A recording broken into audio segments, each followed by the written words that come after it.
Hey Billy, good to see you again. No. What's new, anything? Nothing.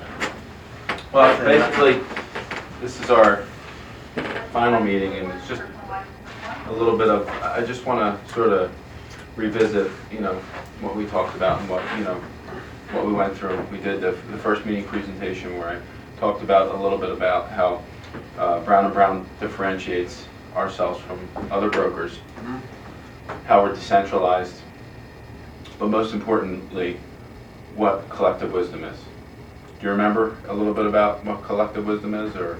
I mean, I remember talking about it, but I don't remember. It's basically the ability to provide the most solutions and the best solutions to help your business.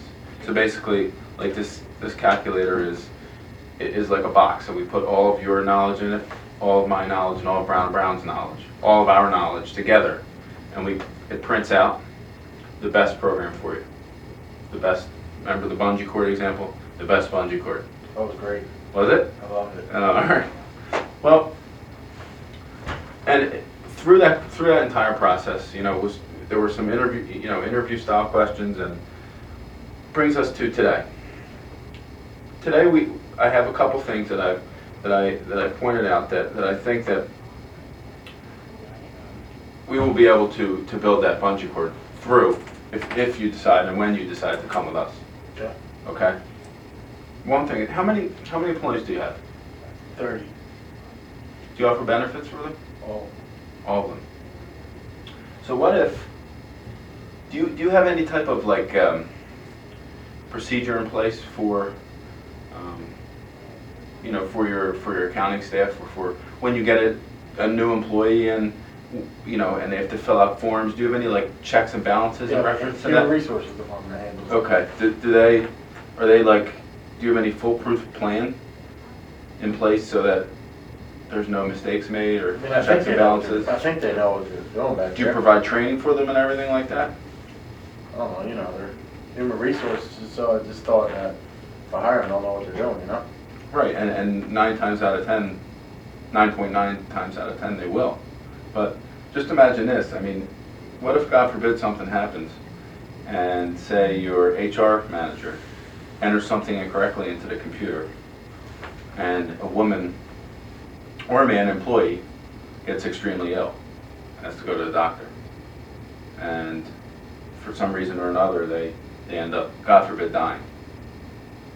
And after something like that happens, turns around, and all these medical bills and all these expenses that the family has to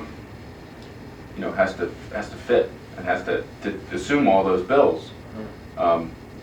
Just imagine how it would be if it turned back that the bills weren't paid for. That would hurt. It would hurt, wouldn't it? Now, just imagine if the bills weren't paid I can't for. tell you that I don't have anything in place for that. I thought that maybe insurance would be. What did my insurance cover that?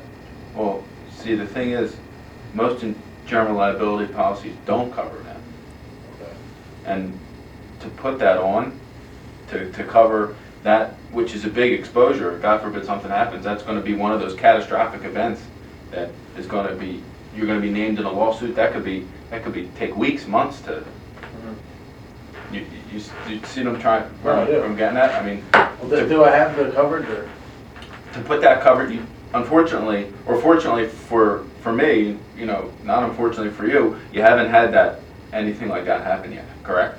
Correct. But you have that exposure that something could happen. I do, I guess.